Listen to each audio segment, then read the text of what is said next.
Good morning. It is time to get up with PG ASAP. What a night for playoff B. Are the Clippers about to set the Suns in the West? Meanwhile, Tampa Tom is terrific. Where has he been all our lives? He has a lot to say, and you need to hear every word. And then a bold prediction about this QB from another who would know why this could be the best news Dallas has had in years. All that and more as we get up with you, starting right now on a terrific Tuesday. Greeny in New York, delighted you are here with us. We've got plenty of football to get into, and we have just the right crew to get into it with. Take a look who's gotten up with us today. Diana Rossini is ready to roll. Big D Wood is ready to go. And Mike Tannenbaum in need of mass this morning has got plenty of insight for us, but we begin with the game of the night, the performance of his life. Suns, Clippers, Game 5. Phoenix looking to advance to the NBA Finals for the first time since '93. CP3 trying to get there for the first time ever, but Paul George was having none of it. Tight game in the third. Paul George would take over. Yes, plus the foul, giving the Clippers the lead. 6 minutes in the third now. Clippers have extended it to 9. Chris Paul, defended by Patrick Beverley. Down he goes, fouled hard. Beverley mocking him on the play. He'd be given a flagrant 1. Suns make it a 5-point possession, but Paul George nonplussed. Oh, look at this. He drops Chris Paul and knocks down the 3. Take another look. Clippers opening the 9-point advantage. And then it's more from Paul George. 15 of 20 from the floor and a career night. Under a minute to go in the third. The lead is 8. Now it's 11. Clippers by 13 after 3. Fourth quarter. They're looking to hang on for their owner. Early fourth. Suns trying to hang around. Devin Booker. Yes, and it's good. He would finish with 31. 6 minutes to go. Clippers up 7. Paul George. The contact. And he's got it. 41 points for playoff B. Now we're going the other way. George pokes it away. Here comes Reggie Jackson for the grand slam. He had 23. The Clippers pulling away. Just over 4 minutes to go. Clippers putting a little icing on the cake. They set the Suns in the West, at least for the night. They live to fight another day. That day will be tomorrow. Game 6. Clippers stay alive. Paul George, what a night. They was going to finish this series off. They was going to have to work for it. And that was just the mentality we came into this. We wasn't going to back down. We wasn't just going to throw in the towel. The fact of the matter is they got to beat us. All right, last night they couldn't. Paul George, again, the 41, a playoff career high. Clippers, their 7th win this season when trailing in a series, which is the most by any team in a single postseason in NBA history. And here he is, Seth Greenberg, my Uncle Seth, no relation. And there's really only one place to begin. I mean, the postseason is about writing and sometimes rewriting legacies. And last night, it felt like Paul George did a whole bunch of that. Paul George was phenomenal. We said the day before, right, Greeny, that Paul George had to go all Kevin Durant. Well, he went to Kevin Durant on steroids because he took over the game. The plays that he made, he never settled. He played downhill. He was aggressive. Early in the game, he got other guys involved. Well, you look at his line, 41-13, are you kidding me? And every single opportunity, he never settled. He attacked, whether it was Chris Paul, whether it was Devin Booker, whether it was Mikal Bridges. He went right at them. Second half, took over the game. The best player on your team, especially with Kawhi Leonard out, what does he have to do? He's got to make plays when the game is on the line. That's what obviously Paul George did. And I'll tell you what, give Ty Lue an assist. Because Ty Lue opening up in the zone was absolutely huge. Attacking matchups was huge. But when the game was on the line, Paul George, he was playoff peep and some. He was absolutely phenomenal. And you're looking for it to be efficient, 15 of 20 from the floor in that performance, 8 of 8 from the line, added the 13 rebounds. But beyond him, and you touched on Ty Lue, and he's been getting a lot of credit, and justifiably so in this postseason. What else? How else did the Clippers manage to stay alive last night? Well, defensively, they opened up in the 2-3 zone. They had to play that small lineup, all right, out of necessity. They open up in that 2-3 zone. They distort passing lanes. They get deflections. It's easier to run out of the zone.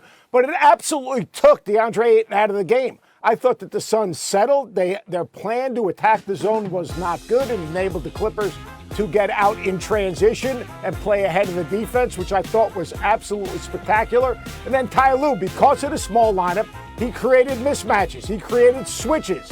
All right, so he got Booker switched out on Morris. Morris gets posted up. Morris had that huge first half, which was huge in this game. I thought Ty Lue Every single decision he made, opening up in zone, getting deflections out of the zone, playing ahead of the defense, and then creating mismatches in the half court, I thought Ty Lue was absolutely terrific. Now, Phoenix now has a day and a half, 48 hours to prepare for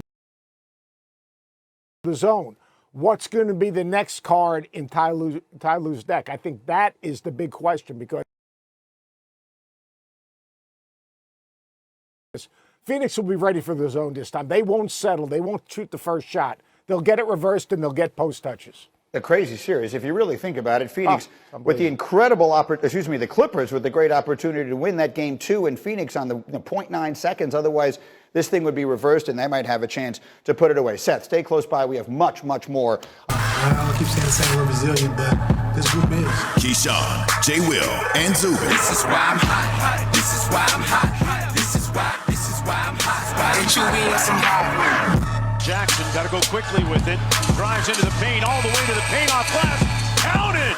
And Reggie Jackson leaving his left hand up in the air for extra. Get up on my trap. Reggie Jackson continuing to be spectacular. Cross court, Jackson left wing 3 on the way. It's good. Splash. Work's not done, but we came into a hostile environment and got a gritty win. This is why I'm hot. This is why I'm hot. This is why I'm hot. Why don't you be some hot? New York City, South Seaport, Pier 17. It's going to be hot in the city today. 95 degrees. I tell you what, the LA Clippers is hot too, because they was dropping it like it was hot yesterday. They knocked off the Phoenix Suns. Hey, welcome. Good morning. Tuesday morning. Welcome to Keyshawn, J. Will, Zubin. I'm Brian Custer in for Zubin.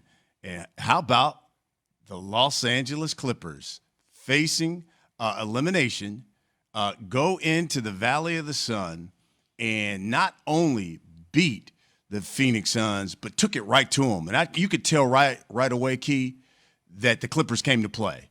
I mean, their energy, especially in that first half. And listen, we've said a lot, and Paul George gets a lot of talk during the postseason, but this was a magnificent performance by Paul George. A career-high 41, and he only had 11 at the half, and then stepped it up in that second half and pumped up, 30 points. The role players were great.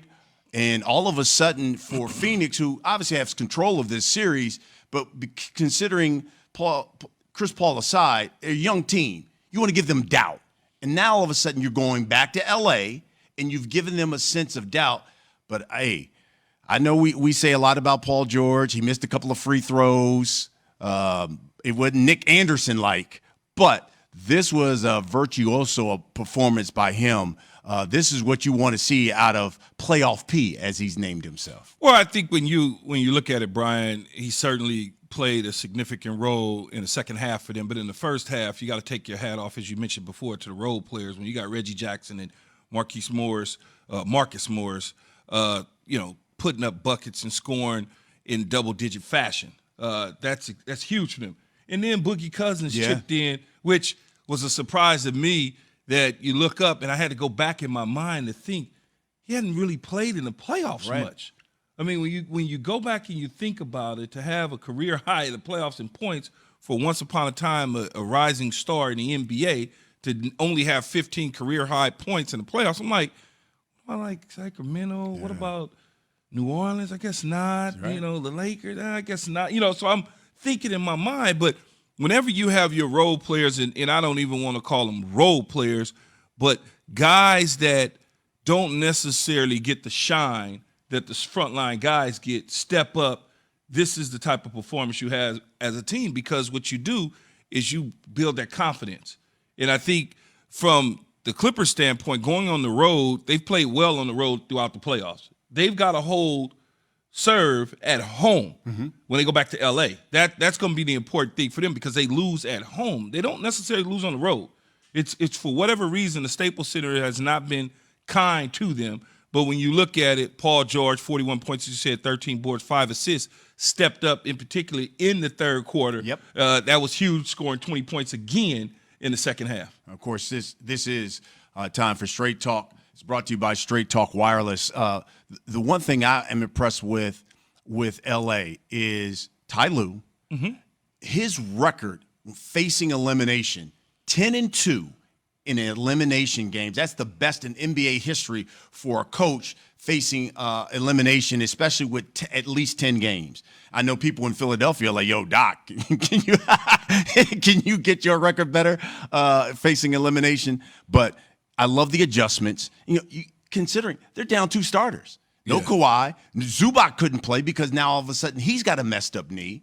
And yet these guys go in there and you hit it with role players. And my man, I can't say enough about Paul George, but my man Bobby Shmurda. My man Bobby Shmurda is playing for the Clippers. And I know, folks, brothers know who I'm talking about. As you pointed out, Reggie Jackson. Reggie Jackson has been phenomenal for the Clippers, even in this postseason. If you look at it, this was his 9th 20-point game so far in the postseason. He only had 7 in the regular season, but yet it seems like every game he's giving you 20 to 25 every night. And I'm sure people in Detroit were like, man, if we had this guy who's hooping like this. But I tell you what, he's been great for the Clippers, man. He has, and I think that is the thing with Ty Lue coaching. There's no LeBron James. There's no more, you only are a successful coach because of LeBron James. So he's obviously showing that his adjustments, the things that he's capable of doing as a coach, and then getting the backing from guys like Reggie Jackson and Morris. And when you have that type of presence on your team, they feel you. It's a sense of calm. It's not a sense of panic or angry. It's just we could somehow figure out how to ride the ship and do it right. And then the guys that are not used to doing these things, as I said before, have the confidence now that I'm capable of doing this. Because really it's Kawhi and then it's Paul George.